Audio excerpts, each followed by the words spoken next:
Segila apa pikiran yang mengubah dunia? Disclaimer.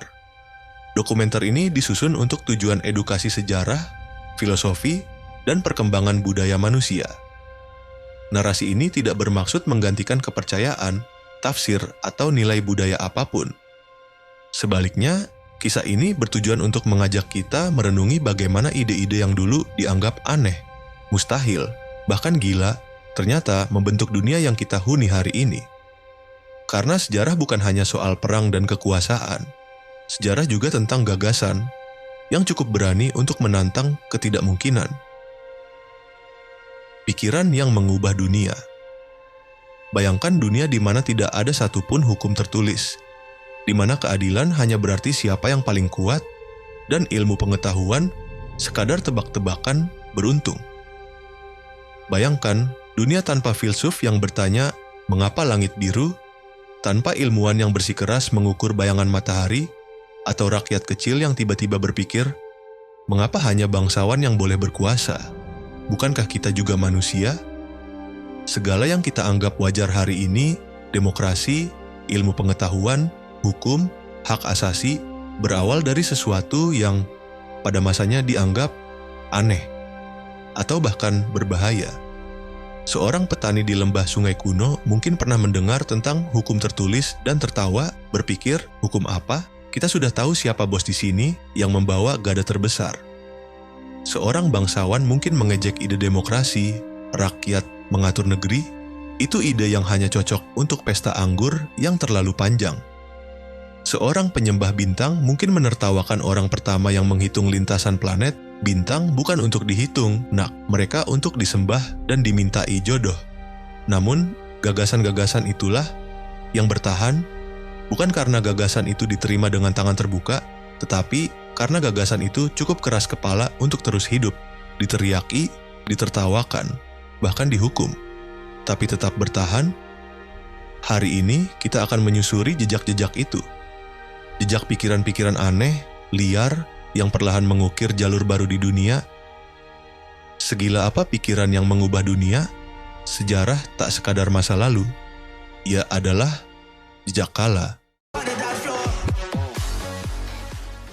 Ketika aturan muncul dari kekacauan, sebelum hukum ditulis di atas batu, dunia ini adalah arena survival. Yang kuat berkuasa, yang lemah, berdoa agar hidup cukup lama untuk melihat matahari esok hari. Tanpa hukum tertulis, keadilan adalah soal siapa yang lebih bersuara keras, lebih cepat mengayunkan tongkat, atau lebih pandai bernegosiasi di bawah meja. Lalu, sekitar 1750 sebelum Masehi, di tanah Mesopotamia yang kini kita kenal sebagai Irak, seorang raja bernama Hammurabi memutuskan sesuatu yang radikal, bahwa hukum harus diukir. Bukan sekadar diucapkan, bukan sekadar diingat, tetapi diabadikan dalam batu, agar semua orang, dari petani hingga bangsawan, tahu aturan mainnya. Kode Hammurabi lahir. Sekitar 282 pasal yang mengatur dari harga sewa keledai, tarif dokter bedah, hingga hukuman potong tangan kalau ketahuan mencuri. Kalau Anda merasa aturan hukum modern membingungkan, coba bayangkan membaca pasal. Jika seorang tukang bangunan membuat rumah yang ambruk dan menewaskan pemiliknya, tukang itu akan dihukum mati. Iya, benar-benar standar pelayanan konstruksi yang mematikan. Apa yang membuat kode Hammurabi begitu gila untuk zamannya bukan hanya isi hukum itu sendiri, tetapi gagasannya. Bahwa hukum lebih besar daripada manusia. Bahwa aturan harus lebih abadi daripada kemauan penguasa hari ini. Ini adalah momen krusial dalam sejarah ide manusia. Untuk pertama kalinya, kekuasaan mulai dibatasi oleh sesuatu yang lebih keras dari suara raja, batu, dan kata-kata yang terukir abadi di atasnya. Hammurabi tidak menciptakan dunia yang adil sempurna. Tentu saja tidak. Hukumnya masih berat sebelah, tajam ke bawah, tumpul ke atas. Tetapi ia meletakkan fondasi pertama, bahwa di tengah kekacauan hidup, manusia bisa dan harus menciptakan aturan. Itulah langkah pertama menuju dunia hukum modern. Langkah kecil di Mesopotamia, yang pantulannya masih terasa ribuan tahun kemudian di sidang pengadilan manapun di dunia. Ketika manusia berani bertanya, mengapa?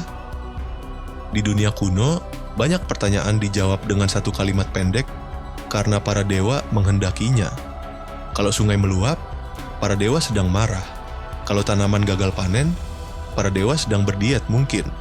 Tapi sekitar abad ke-6 sebelum Masehi, di kota kecil bernama Miletus, di pesisir Ionia, kini bagian dari Turki, muncul seorang pria yang cukup berani untuk bertanya sesuatu yang dianggap hampir tidak sopan pada zamannya. Mengapa sebenarnya ini terjadi? Namanya Thales. Thales dari Miletus tidak puas dengan jawaban bahwa dunia ini hanyalah panggung sandiwara para dewa. Ia mencari prinsip-prinsip alamiah yang mengatur realitas, mencoba memahami dunia dengan logika, bukan sekadar legenda. Dalam pandangannya, segala sesuatu berasal dari satu unsur utama, air. Mungkin terdengar sederhana, bahkan konyol bagi kita hari ini. Tetapi untuk zamannya, ide bahwa dunia ini tunduk pada prinsip fisik yang konsisten bukan hanya kehendak makhluk gaib, adalah revolusi pemikiran yang luar biasa. Ia mengubah arah sejarah intelektual manusia hanya dengan bertanya. Kalau hari ini Anda bisa mengukur suhu, meramalkan cuaca, atau memahami kenapa pesawat bisa terbang, semuanya bisa ditelusuri kembali ke satu prinsip sederhana, bahwa dunia bisa dijelaskan dengan akal, bukan hanya dengan mitos. Tentu saja, Thales juga tidak luput dari kritik. Bayangkan rekan-rekannya mungkin berkata, "Jadi kau pikir seluruh dunia ini air? Lalu kenapa sandal kita tetap kering di musim panas, Thales?" Tapi begitulah permulaan filsafat, berani tampak bodoh demi mencari jawaban.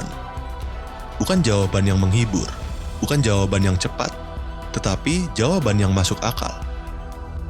Dan dari benih kecil itu lahir tradisi berpikir kritis yang membentuk semua, dari geometri hingga hukum, dari demokrasi hingga fisika kuantum.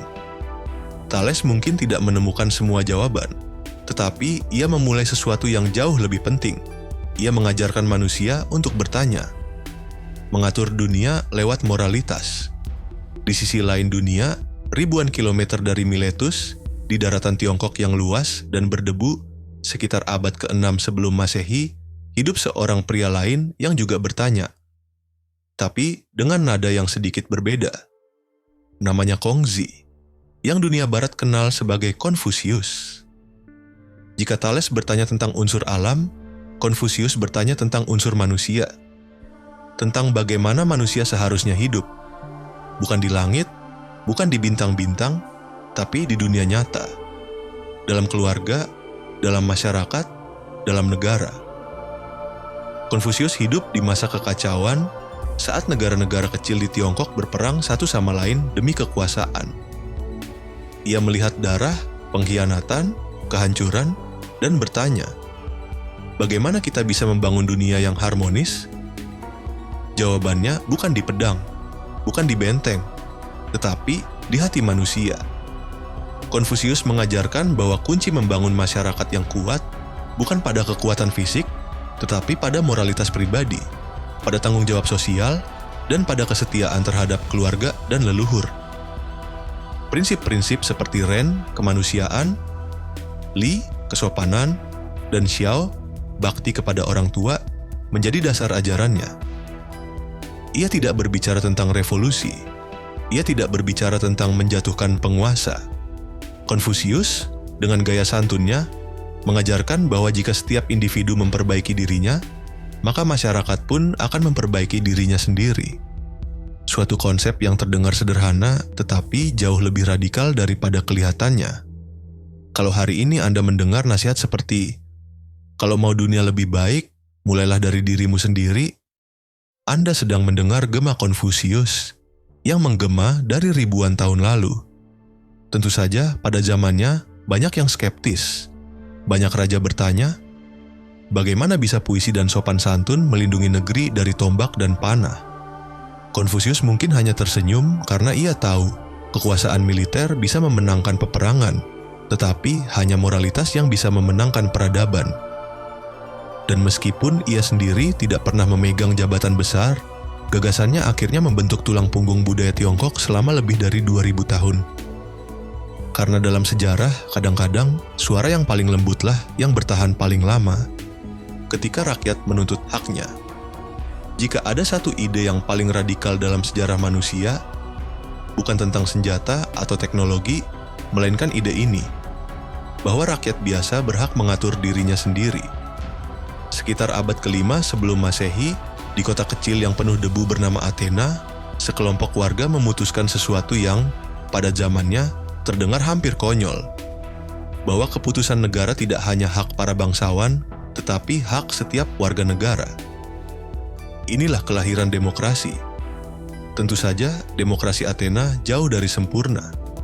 Yang dianggap warga negara hanyalah laki-laki dewasa keturunan Athena.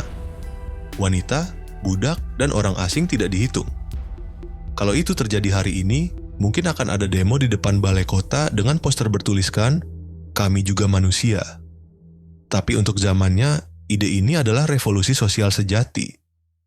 Di Athena, rakyat berkumpul di eklesia, sebuah majelis besar di mana setiap warga bebas berbicara, mengusulkan hukum, dan memilih pemimpin. Tidak ada raja suci. Tidak ada dewa hidup. Hanya suara manusia yang saling bersaut-sautan, kadang bijak, kadang kacau, kadang lucu, tetapi tetap suara mereka sendiri. Demokrasi mengajarkan bahwa keputusan bersama, meskipun lambat, berantakan, dan penuh kompromi, adalah kekuatan sejati. Tentu saja, Athena juga memperlihatkan sisi gelap demokrasi. Populisme, demagogi, keputusan emosional. Kadang-kadang, warga Athena memilih keputusan yang membuat mereka menyesal seumur hidup. Kalau ada kata netizen zaman dulu, mungkin inilah mereka. Ramai, cerewet, kritis, dan penuh semangat. Namun, demokrasi Athena menjadi warisan dunia. Ia mengajarkan bahwa kuasa bukan milik segelintir, bahwa ide bukan darah bangsawan yang menentukan siapa yang boleh berbicara, bahwa politik pada dasarnya adalah urusan manusia biasa, bukan hanya hak para dewa atau raja. Dan hari ini, setiap kali kita memilih, setiap kali kita memprotes, setiap kali kita berdebat tentang pajak atau hukum, kita tanpa sadar meneruskan percakapan panjang yang dimulai di bawah matahari Attika, di antara rakyat yang untuk pertama kalinya berani berkata, "Kami juga berhak bicara."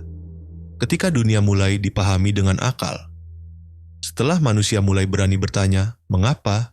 Langkah berikutnya adalah mencoba menjawab pertanyaan itu dengan lebih dari sekadar dugaan, dengan logika dan bukti. Di dunia Yunani kuno, sekitar abad ke-5 hingga ke-3 sebelum Masehi, muncul generasi baru pemikir. Para pencari kebenaran yang percaya bahwa dunia ini bisa dipahami, diukur, dan dijelaskan menggunakan akal, bukan hanya mitos.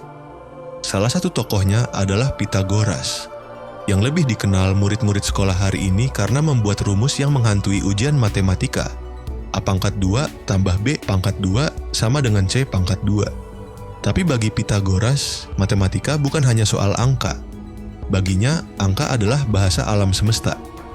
Ia percaya bahwa harmoni musik, gerakan planet, bahkan struktur dunia itu sendiri dapat diungkapkan dalam rasio angka sederhana. Pada zamannya, ini adalah ide yang gila. Membayangkan bahwa alam semesta bisa dimengerti lewat simbol-simbol kecil yang kita coretkan di pasir. Setelah Pythagoras, muncul Aristoteles, seorang pria yang tampaknya tidak bisa melihat sesuatu tanpa mencoba mengkategorikannya. Tumbuhan diklasifikasikan, hewan diberi nama dan diurutkan, argumen dibedah dan diuji dengan logika. Aristoteles mengembangkan apa yang kini kita kenal sebagai logika formal. Jika semua manusia fana dan Sokrates adalah manusia, maka Sokrates fana. Kelihatannya sederhana, tapi itu adalah langkah besar. Karena untuk pertama kalinya manusia belajar berpikir dalam pola yang bisa diuji, dibantah, dan dibuktikan. Di dunia timur, hal serupa juga terjadi. Ilmuwan Tiongkok mulai mengamati bintang-bintang dengan akurasi menakjubkan.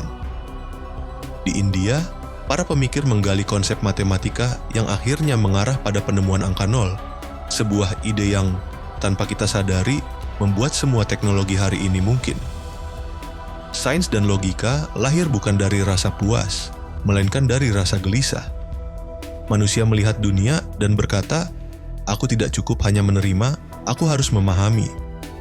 Tentu saja, seperti biasa, banyak orang saat itu mungkin berkata, "Kenapa harus repot? Yang penting kan panen cukup, sapi sehat." Tapi para pemikir ini tetap bertanya, tetap menghitung, tetap mencatat. Dan perlahan-lahan, dunia berubah. Bukan hanya di bidang matematika atau filsafat, tapi dalam cara manusia memandang hidup itu sendiri. Bahwa dunia ini bukan teka-teki yang harus kita takutkan, melainkan misteri yang bisa kita pecahkan, satu persamaan, satu percobaan, satu hipotesis pada satu waktu. Dari ide gila menjadi dunia yang kita kenal. Melihat ke belakang, mudah bagi kita untuk menganggap ide-ide besar itu sebagai sesuatu yang wajar. Tentu saja hukum harus tertulis. Tentu saja manusia berhak mengatur dirinya sendiri. Tentu saja dunia bisa dipahami dengan akal. Tentu saja bintang-bintang tidak menari hanya untuk kesenangan para dewa. Namun pada masanya, ide-ide ini bukanlah tentu saja. Mereka adalah lompatan. Mereka adalah perjudian intelektual. Mereka muncul di tengah dunia yang masih percaya bahwa kekuasaan adalah milik bangsawan, bahwa bencana adalah hukuman ilahi, bahwa langit tidak untuk dihitung melainkan ditakuti. Dan di tengah dunia itu, beberapa orang berdiri, kadang sendirian, dan berkata, "Bagaimana kalau kita berpikir berbeda?" Gagasan-gagasan ini tidak selalu disambut tepuk tangan. Banyak di antaranya ditertawakan, dicemooh, bahkan diburu. Namun perlahan-lahan, ide-ide itu bertahan, berakar, berkembang, hingga akhirnya membentuk dunia yang kita kenal hari ini. Kalau Anda pernah berdebat tentang hak Anda, kalau Anda pernah bertanya kenapa bumi berputar, kalau Anda pernah berharap ada keadilan yang lebih besar daripada keinginan penguasa, Anda adalah pewaris dari keberanian ide-ide itu. Dan meskipun hari ini kita hidup di dunia yang lebih canggih, pertanyaan yang sama tetap membayangi. Apa ide-ide gila hari ini yang mungkin mempunyai suatu saat nanti akan membentuk masa depan? Mungkin ada seseorang di luar sana yang saat ini sedang memikirkan ide baru yang tampak konyol, berbahaya, atau bahkan mustahil di mata kita. Tapi seperti Thales, Konfusius, Hammurabi, atau para pemikir Athena, mereka mungkin sedang membangun fondasi dunia yang belum kita bayangkan. Karena dalam sejarah manusia, bukan kekuatan fisik yang paling mengubah dunia, melainkan pikiran. Bukan benteng atau pedang, tetapi ide-ide yang cukup gila untuk melawan arus zaman. Inilah perjalanan kita. Perjalanan ide, dari rasa penasaran, dari keberanian untuk bertanya, dari kegilaan kecil yang melahirkan dunia, karena sejarah tak sekadar masa lalu, ia adalah jejak kala.